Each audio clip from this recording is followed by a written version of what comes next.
Good afternoon and welcome to all of you to the third annual DMSF Women's Luncheon. It is awesome to see this tremendous group of people and to hear the enthusiasm in your voices. We're thrilled that you're here.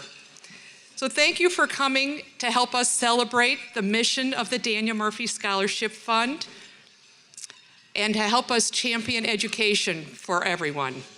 My name is Nancy Van Grinsven, and I have the privilege of being the board chair of this wonderful organization.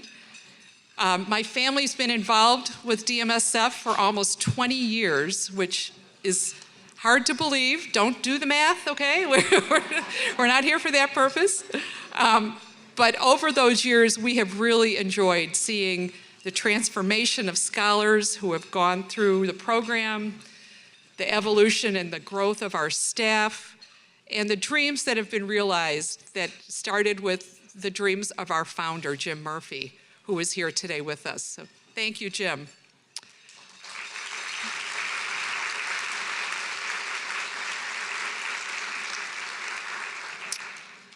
There are a number of people here who I would also like to recognize. First, are the fellow members of the Board of Directors, the Daniel Murphy staff, and the members of our host committee today. Could you all please stand while we recognize you?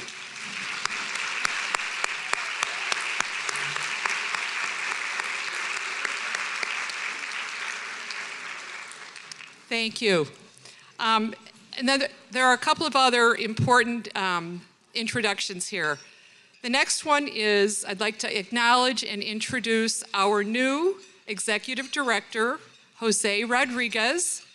Jose, can you please stand?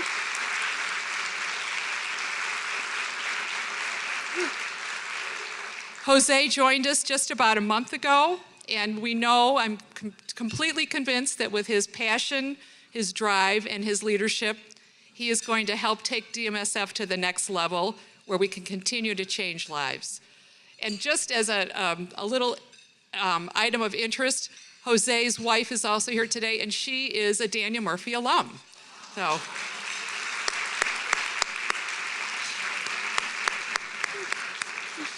there she is, Patty. Thank you, Patty.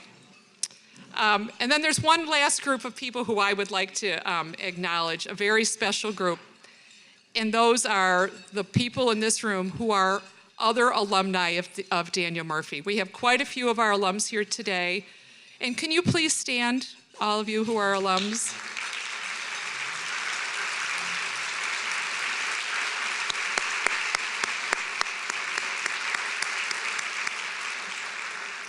And I say special for a couple of reasons. You're special because you sought out an opportunity and you took full advantage of it and you succeeded beyond our wildest dreams. And it's just an amazing feeling to see in person the proof of the good work that we do at Daniel Murphy and also how hard you've worked. It's just, I'm so proud. So thank you all for being here.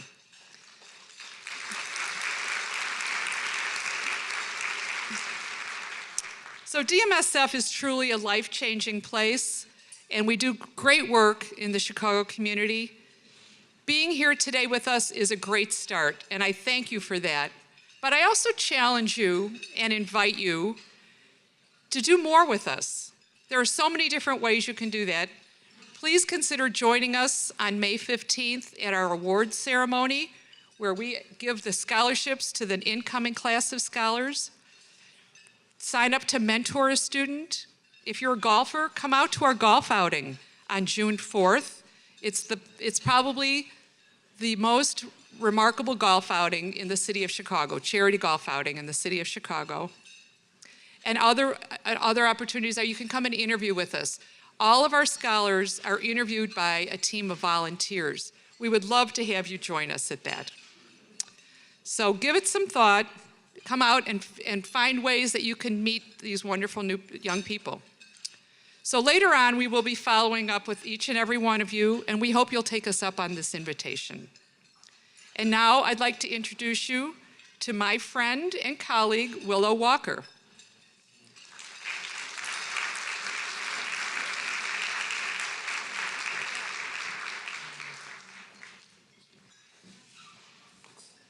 Thank you, Nancy. I am Willow Walker, and I'm a proud alumna of the Murphy Scholar Class of 2003. I am also a proud member of the staff of the Daniel Murphy Scholarship Fund. It is my job to help identify and successfully enroll the new class of scholars each year. I supervise the admissions and school placement process. We partner with 83 college preparatory schools across the country to provide high-quality education to 440 scholars each year. I'm excited to share with you a video that contextualizes the impact of DMSF in the words of alumni like myself. Please enjoy the video. The rule we always had with my daughter was that the sooner we start, the sooner we're finished. So I'm Andie Kramer, and I'm on the Daniel Murphy board. And what we're going to do now, before you can have your champagne and get all happy, we're going to talk about what mentoring is all about in leadership. And one of the things that we have, our panel is I've got a very impressive panel, let me say that. And I've been interested in mentoring and leadership for primarily focusing on women, but for you men in the room, we worry about you too. What we have here is we're going to do the world's fastest panel talking about different paths to leadership and mentoring. And one of the key things that Daniel Murphy Scholarship Fund does is supports the alum while they're not alum, while they're scholars, and sometimes even while they are alum, with mentoring and support. And so I have with me today Connie Lindsey, and she's the Executive Vice President, Head of Corporate Social Responsibility and Global Diversity and Inclusion for the Northern Trust. And that's a mouthful because Connie has a very big job. Also, we have Julie Vander, and she's a partner managing director of wealth management at RMB Capital. And I've known Connie and Julie for a very long time, and I can assure you that they're really cool. Carmen Ontiveros, I've just met, but you'll agree that she's very amazing. She's a former Murphy Scholar, class of 1998, and a lawyer, and she works at Hinshaw, Culbertson. And so join me in welcoming this really cool panel. Okay. Now, you don't really need to hear from me, so if you have any questions for me, I'll be happy to talk to you later. But we're going to get to the good stuff right now, which is to kick this off, everybody. I'd like each of you to spend a couple of minutes talking about your personal path to where you are in your career, to your thoughts on leadership and mentorship. And so, Connie, if we could start with you, please. First, good afternoon, and thank you. It's wonderful to be here. I have lots of wonderful connections to the Daniel Murphy Scholarship Fund. Andie Weaver is a dear friend from long ago before we had laugh lines. So thank you, Andie. It's good to see you again, and also some dear colleagues. The path to leadership, as I've said quite often, it's not a linear, has not been a linear path for me. I've learned as much from challenges that I've faced as I have from the successes that I've had. But the notion of my path has really centered around three key things, and that would be consistency, persistent, and insistent. So I've learned to be consistent, persistent, and insistent because when I have had to face challenges, whether it was based on my gender or ethnicity or any of those things that inevitably come up, it's really how I've been able to maintain a level of consistent behavior and focus on what the desired outcome will be. It's being persistent in asking, seeking, knocking, and sometimes demanding that the playing field should have a different feel to it in order for me to achieve success. And thirdly, is that level of consistency and persistence that I bring other women along with me and people in general. So it's been those three things that I think are important. It was not linear to chase a title, but really to think about how I wanted to live my life as a leader. Fabulous. Thank you, Connie. And Julie? So I'm going to tell you a little bit more about my personal journey. I started out as an Air Force kid. I did not have a college counselor. I went to Northern Illinois University because it was close to home. I graduated and I didn't have a plan. So I started working for a money market fund. My boss, Bob, came in every morning and looked at me and said, "Get me a cup of coffee, babe." So I thought about that for a couple weeks and gathered up the courage to go in and explain to Bob that my name was not Babe and I didn't know how to make coffee. But I think that was the beginning of my feminist awakening. The next 25 years of my career were spent at Mesro Financial, where I was able to spend time with the most important and meaningful mentor in my career, and that was the late Jim Tyree. I was fortunate to have a mentor that taught me to reach and grow and to always remember to look at the world from the perspective of others, and it was just an invaluable lesson. After a leadership change, I was told it was time to move on. So that was a shock to my system, and I spent about a year looking for a new home. I was completely humbled by the generosity of the Chicago business community and the leaders that I saw in action who were willing to help others. I was fortunate to find a home at R&B Capital. When I was brought on, I was the 100th employee, and I really didn't have a job role. It was sort of left to me to build my own. So I had to create my own portfolio. One of the first things I did was to create our Women Invested group. Shout out to the R&B ladies who are with me today. And one of the second things I did was to focus on our charitable strategy. So that to me says a lot about my path to leadership, what's important, and how you can stand out as a leader, and that is supporting those around you and those that are in need in your community.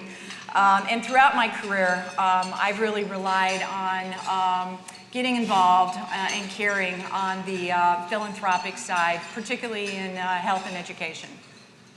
Thanks, Julie. Carmen? Hello, everyone. Thank you for inviting me to join the panel today. Thank you, Andie, for the kind introduction. I had 4 mentors in my life.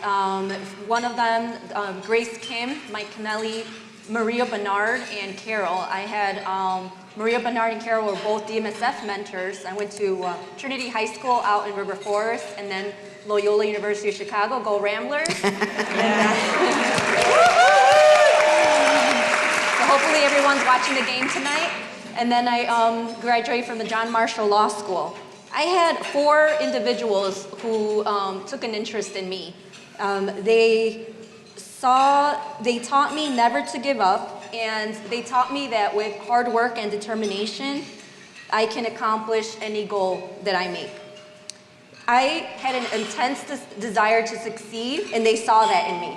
So they kind of became like my pseudo-parents.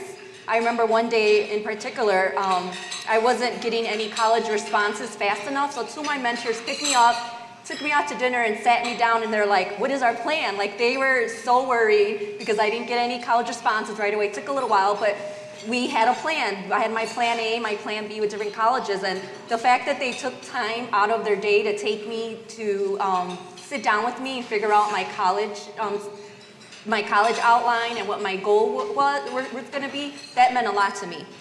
I decided to become a mentor for many reasons, and which I'll talk about later on, but I'm here today because of these wonderful mentors that opened many doors for me, which is why I want to do the same thing for others.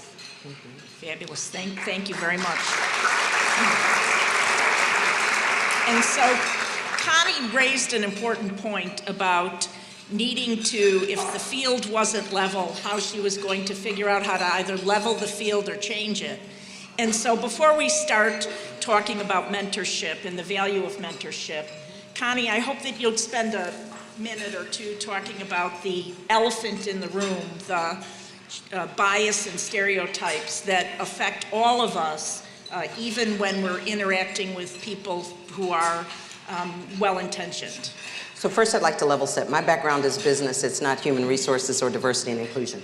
I took on the role of diversity and inclusion at this point in my career because I have the gravitas, the courage, and the personal bail money if I break something to get myself out of trouble. Because early on in my career, if you had asked me to take on the role, it would not have been a strategic move for upward mobility or perception. And that's still the rule today, right?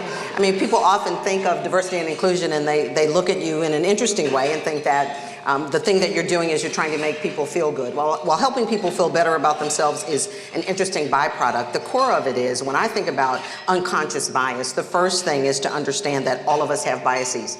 I was sharing with someone that one of my unconscious biases, years ago I won a candy apple red Mustang convertible V8 engine 35th anniversary edition Mustang at the auto show. Don't hate, I just have great karma. But the fact of the matter was, when I was driving back and forth, my mother was ill at the time, and I drive from Chicago to Milwaukee to see her, and I generally never got a speeding ticket, but I could go a little bit faster than the law would allow. If ever I got behind someone who wasn't driving as fast as I thought they should, based on my own agenda and where I wanted to be, I'd say, I wish she would speed up. So you see the bias in that. The bias is that I assume that a woman driving slowly, if the person driving slowly was a woman. So those kinds of things. Now there are things that are more detrimental. As a recruiter, for example, if you have a bias towards someone like you or wanting to be like you, that has a deleterious impact, not just on the organization because you're precluding the kind of talent that you can attract, retain, and promote, but you're also limiting your ability to learn from people who are different. So there are very specific things that we do now, both in terms of training people to understand their bias, that it's not hurling an invective at you. It is just the level of self-awareness that we need to advance that. It's having the personal courage to have those difficult conversations in places where people will say, with all good intention, look at you, Connie, you made it, so what's the big problem? Well, being the lonely only is not the most fun. It makes you a bigger target. And so the goal is to really try to understand our own biases, how some of those are institutionalized, and how we create strategies to really augment and prevent that from happening. You've heard about the blind auditions that are happening in symphonies and orchestras now, so that all you hear is the ability and talent of that musician. You're not looking at what they look like. The same thing needs to happen in corporate America and in all other ways. So as we think about our own biases, and not be afraid to talk about it, but to hear and listen and to understand, but not to make it an excuse for lack of action or moving forward. And in fact, with respect to the blind auditions where the musicians are doing their performing behind a screen so nobody knows what they look like, the women take their shoes off. Yes. So that when they walk to their instruments, no one can tell whether it's a woman or a man. So what's happened is the orchestras have gone from 2 or 3% women to almost 50% women in the last 20 years. Precisely. So it really does have an effect here. Now to tie that together with what Carmen, what you had started with, your career path started as a Daniel Murphy Scholar. You've had a very impressive educational career, and you're actually a Daniel Murphy mentor at this point. What would you add to Connie's thoughts about personal brand? We now know what Connie's personal brand is. What would you say about your brand? We do? Tell me Well, about it. I think perseverance, confidence. Yes, definitely. Perseverance, confidence, and struggle. Like everyone has their own struggle and that they have to overcome. My personal brand, well, I was fortunate. I was fortunate that I had 2 DMSF mentors who showed me the way. They helped me become a leader and gained confidence while in high school. They took an interest in me and my success. I commuted an hour and a half to get to high school every day. I took 3 buses. I commuted from the southwest side of Chicago in Brighton Park and attended Trinity High School in River Forest. Back then, Andie drove my mom and I out into my high school, and I automatically fell in love with Trinity. I knew in my heart that that was the high school I was meant to attend. And to this day, people are like, why didn't you go to a closer high school? And I said, because that's the high school I wanted to go to. It's an all-girls school. And to this day, it's still open, it's still thriving. And my personal brand when I think of high school is just confidence, perseverance, never giving up, and hard work, because definitely it was hard work. I got up at 5 in the morning every day, left my house at 6 in the morning, wasn't home until 5 p.m. And that's difficult for someone in high school. And that's why when I think about struggles and obstacles in life, I think if I can get through high school, I can get through anything in life. So that would be, and Connie, with his perspective, there might have been biases and along the way, but you overcome those biases when you have people who believe in you and in your success. Thank you. And that's really an important point about having people, you have to believe in yourself, but it sure helps to have other people believe in you. And so, Julie, you commented that you've had people believe in you over the years and how that has so influenced who you are today. Maybe you'll tell us a little bit about that. Absolutely. I don't think you can overstate the importance of having someone look you in the eye and say, I believe in you. Carmen talked about it, and we didn't have that planned, but that I believe in you means so much to people. Early in my career, I had a boss sit me down and say, have you thought about getting your MBA? And I hadn't thought about it because I couldn't afford it. And then the next thing he said was, if you're interested, we'll pay for this. So it was that 1-2 punch. It was, I believe in you, and I'm going to offer you the financial support to help you progress in your career. So that was very, very powerful. You know, when I think about one of the biggest advantages that a mentor can provide, it's really working with someone to help them imagine the possibilities. I can remember sitting down with my mentor and him telling me, you can be one of the top people in this firm. That made me think about myself differently, that made me interact with people differently, and it gave me a quiet confidence that I would never have before. And I think particularly with young women, it's really important that we all help them imagine the possibilities. We need to help give them the confidence and, as Connie said, the courage to really go out there and pursue their goals. And that's where a formal mentorship program can become so powerful, is the ability to help young women, young men imagine the possibilities and to tell them that you believe in them. Absolutely. Thank you. And so building off of that, Carmen, you started as a Murphy Scholar, and you were giving us a little bit about your the mentors that you had as a Murphy Scholar. But you're also a mentor now, and one of your mentees, Destiny, is here today. Destiny, you stand up, wave your hand, everybody.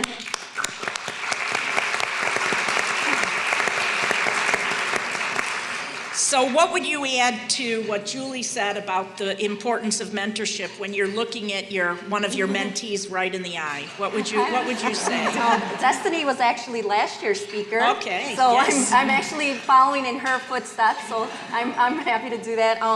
What I would say is that Destiny, I feel like she helped me more than I helped her. Like, she went to Princeton, and I would tell her, I don't even think you need a mentor. And she was like, no. I'm like, you're doing so well. But the fact that I felt like I was making a difference, and that she would tell me that I was making a difference, that really helped me to know that what I'm doing is worth it.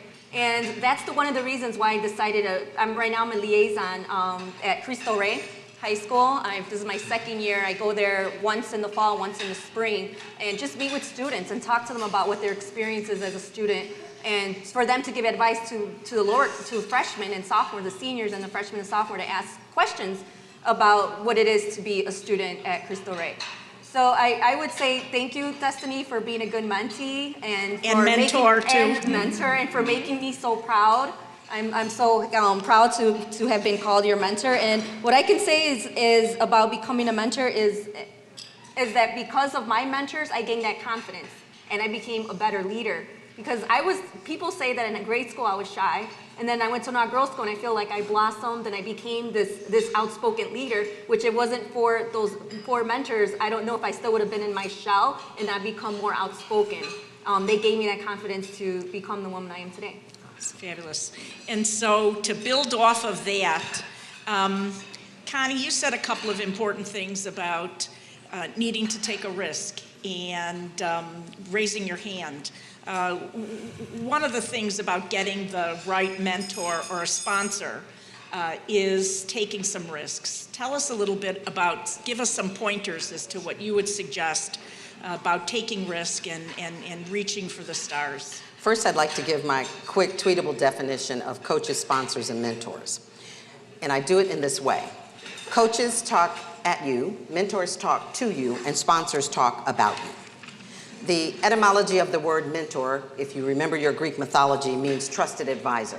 And so as a mentor, we're trusted advisors, but we need all three because the sponsor is in the room generally when we are not. They're able to articulate things about you that give you, quite frankly, unfair competitive advantage. And so then you're able to have the kind of opportunities presented to you. Risk, and I often caution women, we'll say, so-and-so took a risk on me. When Andie Weaver and I first worked together, I was relatively new to the investment business. Andie was a mentor to me, but I don't think Andie would have even taken me on if he didn't believe I had the skills, the tenacity, and the willingness to stick to it. Risk, maybe. So let's not define ourselves as the risk. We are the opportunity that we can introduce into the workforce or the organization to help grow and expand what that organization is all about. So for me, it's needing those three things in whatever form, whether it's corporate or nonprofit, but seeing the opportunity for us and being willing to take the risk as we define it. There certainly is always a risk in learning something new, in making mistakes, but very, very rarely is failure fatal, and success has to be sustained. So yes, there are some things that have not worked out optimally. How do you recover from that? So it's learning the coping skills. One of the things that my beloved late mother taught me, and one of the things that I admired the most about her was resilience. In the face of incredible odds and lack of resources, she was very resilient.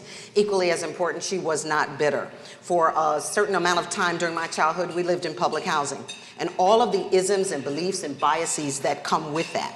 But my Girl Scout troop leader told me that I mattered. I was not what is the matter, and the new Girl Scout hashtag is My Voice Matters. And so this whole notion of what drives me and motivates me to serve as coach, sponsor, mentor is certainly the risks that people took to invest in me as a young person, and that indefatigable pursuit that I have, that I know I owe something more because I've received so much for what's been written on the tablet of my heart. And so those three things, thinking about risk, certainly measure it in terms of how you mitigate risks, as we do in business. That's what insurance is about, and certainly in compliance functions and so on. But thinking about risk as an opportunity to grow, how you measure, mitigate it, and then how you move beyond it. Absolutely. And so let's take that, Julie, and apply to your personal experience as having benefited from very strong mentors, but also being a very strong mentor yourself. Tell us what couple of tips about how would we think about putting together the right sort of mentorship relationship. Well, it's been interesting because as we prepared for this panel, something that came to my mind is the old adage, to have a friend, you have to be a friend. Mentorship is really a two-way street. And if you go into a relationship thinking what's in it for me without thinking what you're going to give of yourself, it's not going to be very successful. I love the idea of reverse mentorship.